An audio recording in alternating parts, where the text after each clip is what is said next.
Maqaa Abbaa, kan Ilmaa, kan Hafuura Qulqulluu, Waaqayyo tokkoon. Amiin. Maatiiwwan Waaqayyoon kan jaalatan, Waaqayyoon tolchee kan isin jaalatu, maqaa Gooftaa keenyaa Iyyasuus Kiristoositiin nagaan isiniin jedhaa. Akkam jirtu? Akkam yoo nageessanii? Amiin. Waaqayyoon abbaan jaalalaa, abbaan dhiifamaa. Akka balleessaa keenyaa, akka cubbuu keenyaa ilaalee osoo nutti dheekkamiin kan yeroo kanaan kan nu ga'ee maqaan isaa kan ulfaatu nuuf haa ta'u.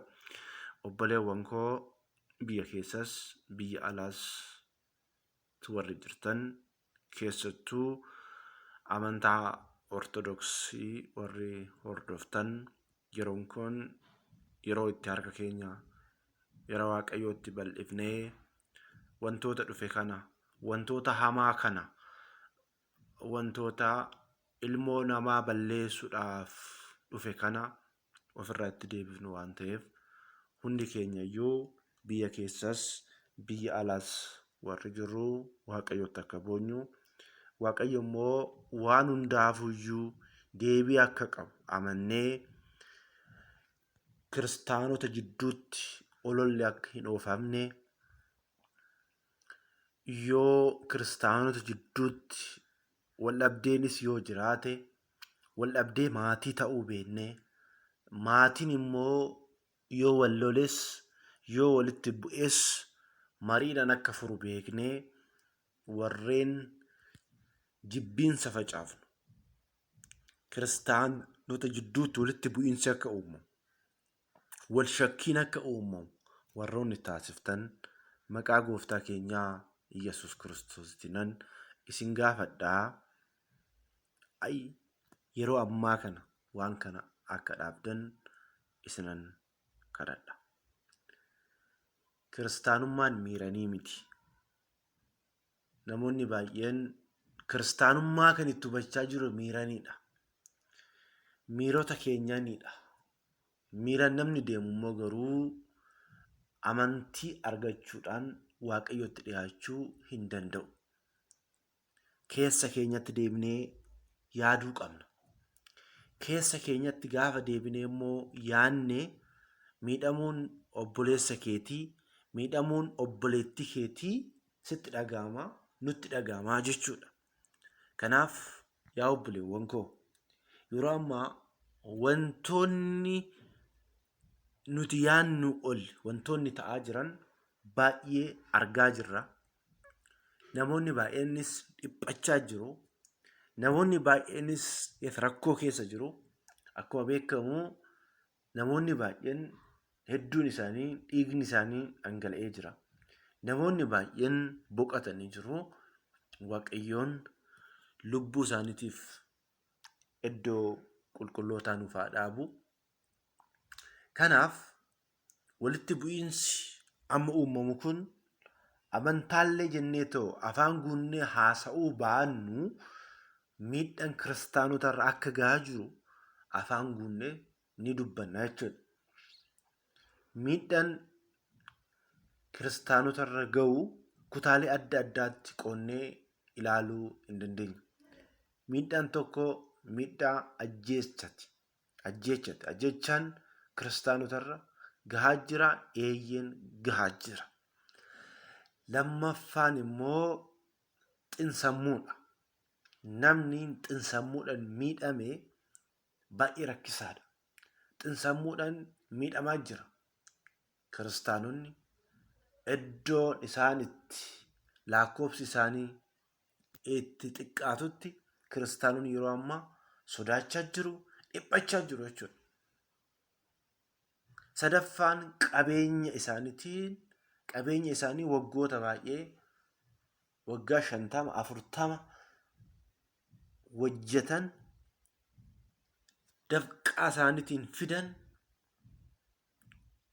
har'a dhabanii harka duwwaatti deebi'anii yeroo argaman argaa jirra. Kun immoo osoo nurra ga'ee wanti kun osoo anarra ga'ee osoo isinirra ga'ee maaltu nutti dhaga'ama? Akkuma aadaa uummata keenyatti yoo ilaalle eenyutu aadaa uummata keenyaa beeka malee? hundi keenya iyyuu miiraan deemaa jirra. Oromoodha ofiin jenna. Aadaa keenya garuu kabajaan jiru. Ilmi abbaasaa kabajaan jiru. Abbootiin gadaa kabajamaa hin jiran. Abboonni haawwotiin harma isaanii baasanii yoo mul'isan, haati sinqee ishee baaftee yoo isheen kadhattu deebii argachaa hin jirtu. Ni salphachaa jirti jechuudha. Abbootiin gadaas akkasuma. Aadaa uummata keenyaa, uummata Oromoo, aadaa kabajamaa, aadaa guddaa, aadaa bal'aa, aadaa mirga ilmaan namaatiif qofa osoo hin taane mirga lubbu qabeeyyii hundaaf seera tume, biqiltootaaf, bineensotaaf seera tume gadaa. Aadaa kana keessatti, sirna gadaa kana keessatti har'a wantoonni gadheen yoo raawwataman Oromummaa keenyaan haasa'uun yeroon itti gaddinitti yeroo keessaa jirrudha jechuudha. Ani waa'ee siyaasaa haasa'an jiru. Siyaasichi garuu mirga ilmoo namaa sarba yoo ta'e, siyaasan sun ilmaan namaatii miti lubbu qabeeyyii hundaafiyyuu balaadha jechuudha. Abbaa fee haa ta'u, abbaan feete qabeenya qabaadhu, qabeenya qabaachuu baadhu, abbaa aangoos ta'e mirga namaa ni sarbita yoo ta'e borus mirgi kee ni sarbama jechuudha. Har'aaf kabajamtee iddoo wayii yookiin mallaqa wayii argattee jiraachuu dandeessa. Boru atis immoo akkasuma mirgi kee ni sarbama jechuudha. Namni wal miidhuudhaaf gaafa jalqabe immoo rakkoo guddaatu dhufa jechuudha. Kana keessa osoo hin seenin ilmaan namaa garuu wal kabajee jiraachuu qaba jechuudha. Ilmi namaa fooniin bichaa ajajamee deema yoo ta'e rakkootu dhufa. Foon wanti barbaadu ajjeesullee barbaada foon. Olaantummaa barbaada foon. Foon nyaachuu barbaada. Saamee nyaachuu barbaada foon. Lubbuun teenya garuu ajaja kana foon irraa itti dhufu kana yoo dhoggine balaa ta'a jechuudha. Kiristaanota har'aaf wanta salphaa wayii nutti fakkaachuu danda'a hunda keenyatti. Garuu wantichi adaduma eda'aa deemuun, guddachaa deemuun balaan guddaan akka dhufaa jiru argaa jirra. Namni ija keenyaan osoo arginu akka hoolaatitti qalamaa jira. Harki isaa irraa muramaa jira. Ajjeefamee ijji isaa keessaa baafamaa jira. Argaa jirra kana. Boru maaltu dhufaa? Boru waan dhufu hin beeknu. Waaqayyo immoo kanaaf deebii qaba. Waaqayyo warroota hojii gadhee hojjetaniif akka hojii isaaniitti akka laatuuf Waaqayyoon amanamaadha kana. Ilaalaa abbootiin keenya durraa jalqabanii ajjeefamaa du'anii dhufan. Kiristaanummaan garuu hin banne jechuudha. Seenaa duuka bu'ootaas yoo ilaalle kanuma nuuf ibsu jechuudha. Ajjeefamanii jiru. Har'as ajjeefamaa jiru. Namoonni baay'een miidiyaa adda addaa irratti of fakkeessuudhaaf wanta kana jalaa miliquudhaaf yoo isaan fakkeessanii haasa'an ni argina. Namni Oromoodhaaf quuqame tokko, Oromoodhaaf bakka bu'u tokko Oromoon ajjeesu. Oromoo saamu. Maqaa Oromoo hin balleessu. Har'a maqaa Oromootiif badaa jira. Oromoon hattuu miti.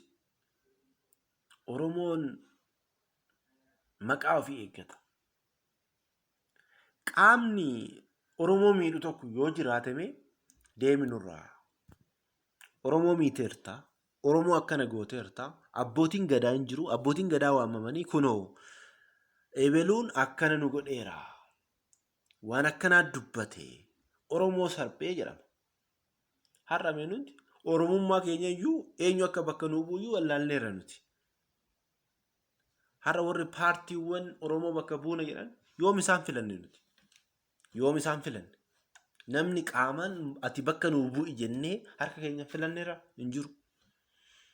Hundi isaaniituu mallaqa argachuuf jecha maqaa ofiitiif jecha fiigaaru. Yoo fiigan immoo ofii isaaniitii viillaa keessa taa'a, ofii isaaniitii biyyoota biroo taa'a, wal ajjeesisuun boru ibidda kana harkaan kan qabatu isuma as jiru kana jechuudha. Inni achi jirummaa homaan ta'u. Kanaaf yaa ilmaan namaa hin jiraanna yoo ta'e ilmoo keenyaafis waan gaarii biyya gaarii dabarsina yoo ta'e wanta kanneen irratti wal yaagallu. Biyyi qabnu Itoophiyaadha. Biyya biraan qabnu nuti. Biyyi qabnu Itoophiyaadha. Afaan guutetan dubbadha Itoophiyaadha. Warreen nuti Itoophiyaa miti jettan biyya gallakkistanii bahuu ni dandeessu. Warri Itoophiyaan daawun jettanis boru eessa akka galtan biyya kam akka qabdan murteeffachuu dandeessu jechuudha. Biyyi qabnu Itoophiyaadha. Itoophiyaan immoo biyya saba tokkooti miti. Biyya saboonni 86 keessa jiraatanii fi mirgi isaanii itti kabajamu, biyya misoomte, biyya namni namummaa isaatiin itti kabajamu arguudha. Kana ijaaruudha sila. Dhaloota ammaatirraa kan eeggatu wanti eeggamu dhaloonni ammaa wanti gochuu qabu, wanti yaaduu qabu, wantoota biyyoota alaatirraa beekumsa argate san fidee biyya isaa keessatti mul'isuu qaba malee jibbiinsa walitti bu'iinsa hin himuu ture. Garuu yaadni keenya ammallee duuba jirra waan ta'eef hanga beekumsa argannutti hedduu rakkisaadha jechuudha. Of ilaaluu qabna. Har'aati mee fakkeenyaa haa fudhannu. Eshi Arsii Lixaa keessatti akkuma afaan hin jedhamuyyuu Amaara irratti yookiin Amaara miina haa jennu. Naannoo Amaaraa keessa immoo Oromoon hin jiru. Isaaf yaaddanii jirtu. Magaalaa Finfinnee keessa Oromoon hin jiru. Isaaf yaaddanii jirtu. Isaaf yaaddame qabeenyi Oromoo naannoo Amaaraa keessa hin jiru. Magaalaa Finfinnee keessa hin jiru. Isaaf yaaddame yoo akkanattuu yaadna yoo ta'e jechuudha. Namni sammuu qabu waan akkanaa yaadu jechuudha. Inni biraa immoo yeroo baay'ee walitti bu'iinsa yoo uumame kallattii kamiiniyyuu Arsii Lixaa keessa, Harargee keessatti, Baalee keessatti wanti mul'atu maalidha? Birciqqoonis yoo jigde birciqqoon bishaanin of keessaa qabdu takka illee yoo jigde eessatti fiigu? Mana kiristaanatti fiigu. Maaliif ta'a? Kun maaliif ta'a? Maal goote manni kiristaanaa? Qaamni nuti barbaadnu yoo jiraate qaama saniidha. Wanti mana kiristaanaa nu fiigsisiisuuf wanti jiru nutti fakkaatu. Dhimma biraatitti duubaan jira malee jechuudha. Saba Oromoo fakkaannee Oromoodhaaf nama quuqame fakkaannee ilaalcha biraa duuba qabna jechuudha. Dhiifama naa godhaa ijoollee Shawaa, ijoollee Wallaggaa waan kana beektan ta'a. Maaliifuu isin waa'ee mirga uummata Oromoo kabachiisuudhaaf waan kana keessatti hirmaachuu dandeessu ta'a. Garuu wanti Harargee, Baalee, Jimmaa, Arsii keessa jiru miti. Kanaa miti. dhimma biraa of duuba qaba jechuudha. Dhimma biraa of duuba qaba. Kanaaf wajjin hin jiraanne yoo ta'e wal kabajnee jiraachuudha. Kana yoo isiniin jedhu ani amantii musliimaa yookiin amantaa islaamaa hunda isaa qabata jechuu kiyyaa miti. Dhugaan isiniin jedha. Amantiin islaamaa qaamota miidhaman kana oolchuuf jecha warroonni miidhaman hedduutu jiru. Hin ta'u jedhanii ba'anii nu ajjeesaa malee dura hin saamtanii qabeenya kana jechuudhaan warroonni hiriiran ni jiru. Isaan homaa dharee Oromoo dhugaatii jechuudha. Warroota akka Oromootitti yaadanii jechuudha. Akka Itoophiyaawititti warra yaadanii jechuudha. Warroonni ilaalcha biroo bakka ati fannoo yoo qabaatte nafxanyaa jedhanii maqaa sitti faalantu jira jechuudha. Fannoo qabaachuun koo yoo na ajjeesise, fannoo qabaachuun koo Oromummaa yoo na haaksisiise nattaa himu jechuudha. Ani Oromoo ta'ee kiristaana ta'uu nan danda'a. Wanti na dhoogus hin jiru. Aadaa koos kabajuu, eenyummaa kootiin kabajamee, afaan kootiin kabajamee jiraachuus mirgan qaba. Qaamni biraa mirga koo ni sarba yoo ta'e bakkatti deebi'uu qaba. Yoo bakkatti hin deebine rakkootu dhufa. Kanaaf kiristaanonni waan kana hin hubatin hojjenneetuma akkuma qilleensa fudhatamnee qilleensa wajjin deemna yoo ta'e hedduu rakkisaadha.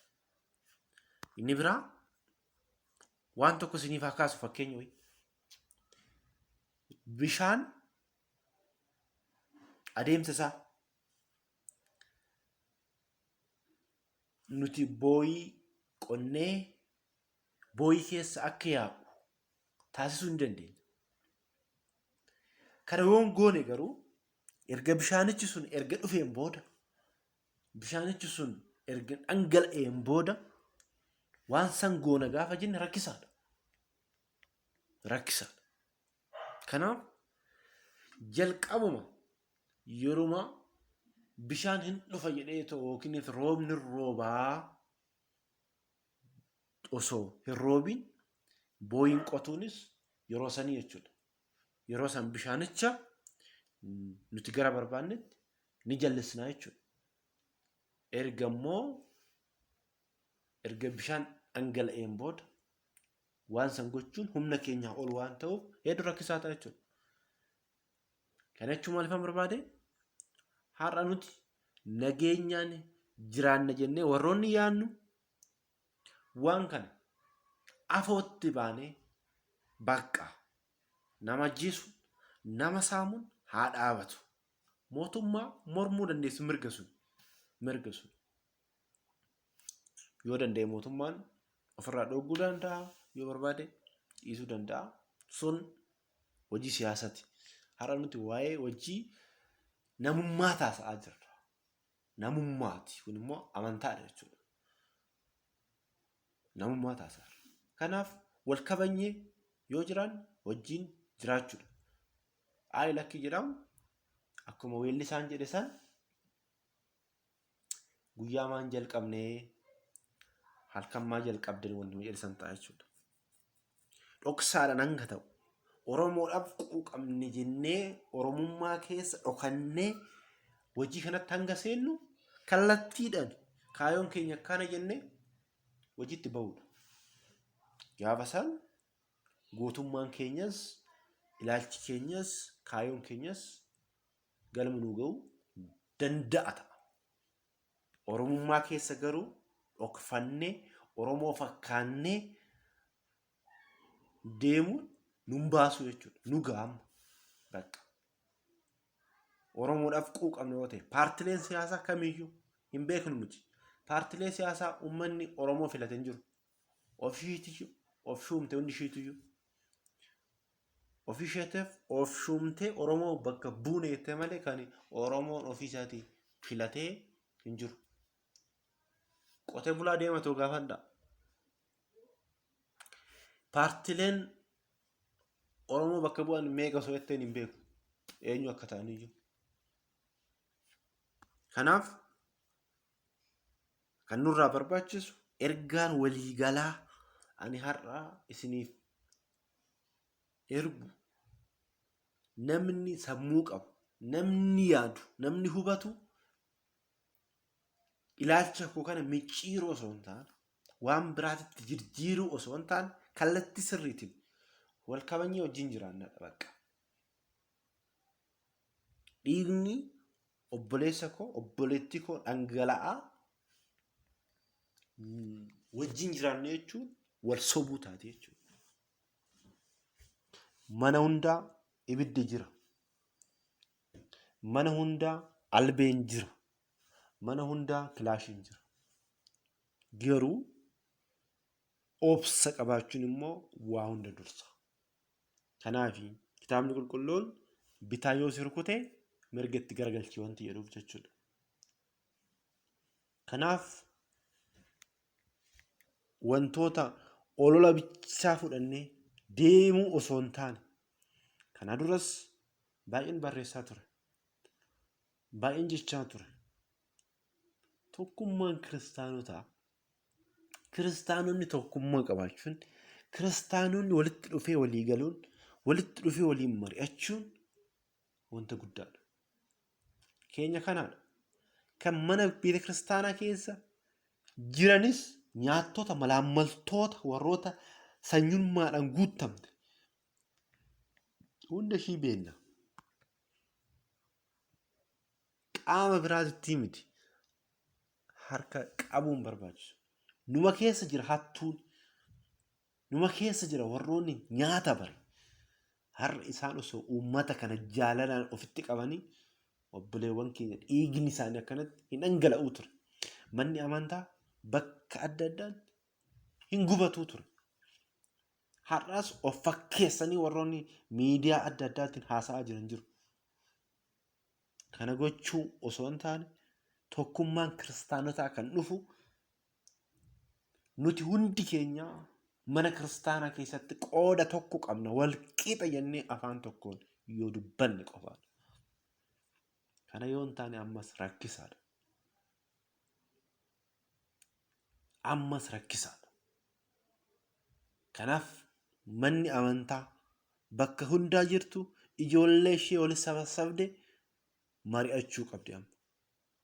Kana duras jechaatan ture, iyyaatan ture. Telegiraamiidhaan haa ta'u, feesbuukiidhaan haa ta'u, peejiidhaan haa ta'u, tokkummaa jechaatan ture. Wanti kun waan dhufu waan beekuuf hamma isin dhufa wanti kun. Kiristaanonni baay'een har'a dhiphachaa jiru. Maaliidhaaf dhiphatu? Ijoollee isaaniitiif dhiphachaa jiru. Waan biraatiif miti. Namni balleessee nan bada yoo jedhe homaa miti ishiin. Balleessee baduu danda'a. Garuu daa'imman hoo maal taati? Ijoolleen hoo maal taati? Maqaa kootiin biyya haa jeeqamu, maqaa kootiin biyya haa badu hin laala jechuudha. Kiristaanummaa wanti nu gumaacha keessaa wanti guddaan isin jedhu akka namaatti akka yaadnu. Har'a warroonni kiristaana hin taane maqaa bichaadha warroonni jiru jira. Obboleessi isaa yoo ajjeefamu kan itti gammadutu jira. Atis ajjeesteertaa jechuudha. Kitaabni qulqulluun maal jedha? Raawwachuurra yaadunuu cubbuudha. Yaaduun qofti jechuudha. Har'a beeta kiristaana keessa teenyee warroonni yookiin warroota ajjeefame kanatti, warroota saammame kanatti, warroota rukutame kanatti warri gammannu nus wajjin keenya keessa jirraa jechuudha. Kanaaf itti gaafatamna. Akkuma Waaqayyoon qaayel obboleessi kee Aabeel eessa jira gaafa jedhuun Aabeeliin hin beeku gaafa inni jedhuun dhiiga Aabeelii harka keetiin barbaada jedhe Waaqayyoon. Har'allee dhiiga namoota kaniin harka keenyaa barbaada jechuudha Waaqayyoon. Keessaa bilisa obbaasuudhaaf wajii gadhee kana keessatti yaadanis gochaanis hirmaachuu dhiisudha. hirmaachuu dhiisudha. Kanaaf tokkummaan dhaabbachuun, walii yaaduun, wal qarqaaruun ni barbaachisaa jechuudha. Olola adda addaa odeessuu haa dhiifnu ammamlee. Ammas nuu galaan jiru. Waldaalee adda addaa uummanni asirrii akka paartii, maabara quddusaanii jennee, waldaa duuka bu'ootaa jennee, daandii minaamina jennee, finoota maalii jennee, qoqqooddannee jirra addaan.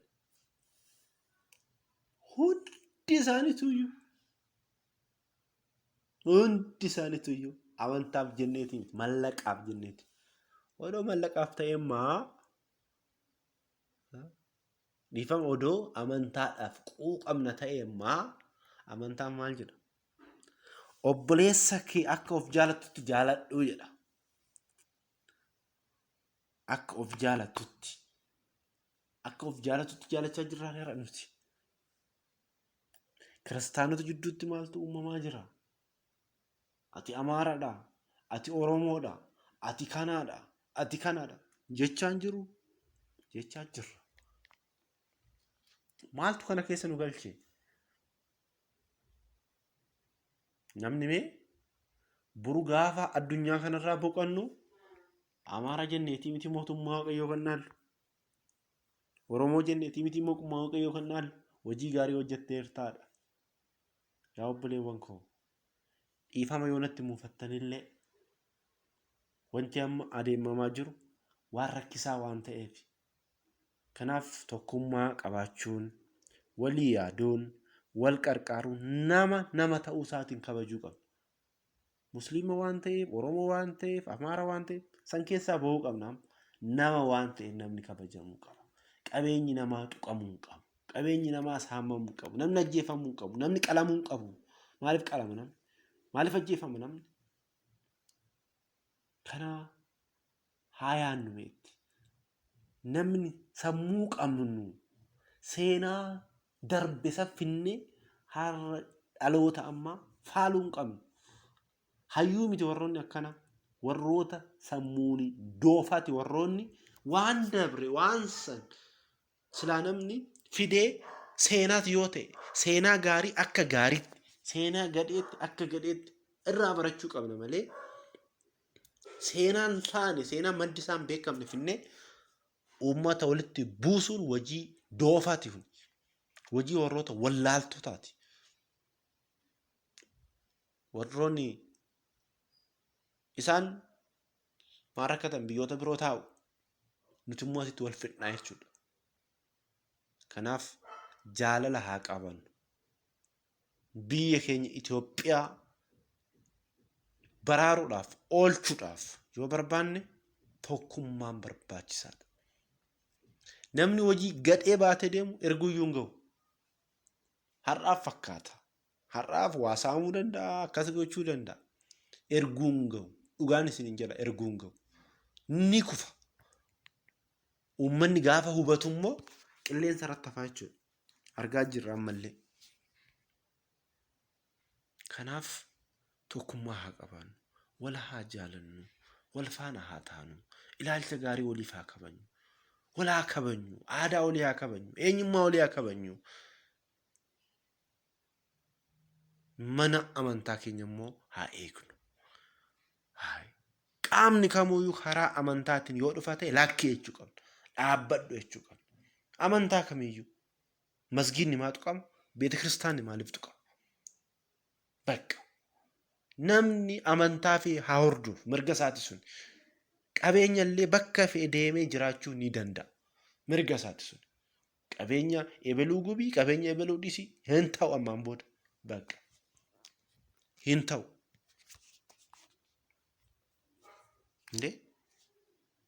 Ofii keenyaaf yookiin mana caatii oolaa, mana ashishii oolaa, mana araqee oolaa, inni immoo fixeensa keessa, dhoqqee keessa deemee yeroo ati ciiftu qabeenya isaa walitti qabatee waa fide guyyaa takkaan jalaa gubuun hin barbaachisu.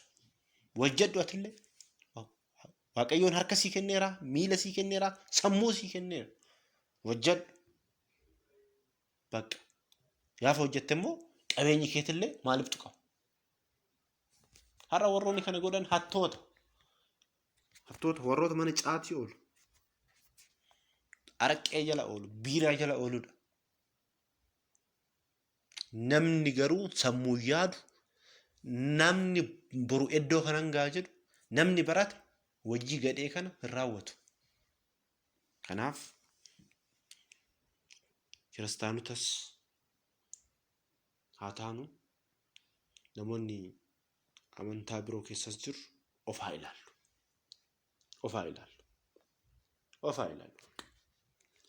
Kanaaf Waaqayyoon hunda keenya wajjin haa ta'u.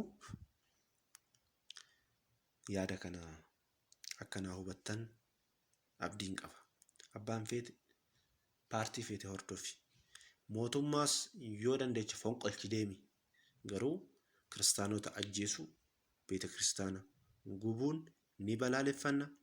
Kana booda ni raawwata yoo ta'e balaa guddaa akka fidu hubachuu qabna. Waaqayyoon abbaan jaalalaa biyya keenya Itoophiyaadhaaf nagaa, uummata isheetiif misooma, waliigaltee, jaalala, warroota wajjii gadhee raawwataniif immoo hubannoo, nuuf immoo ciminaa fi ogummaa Waaqayyoon nuuf haa laatu. Ameen.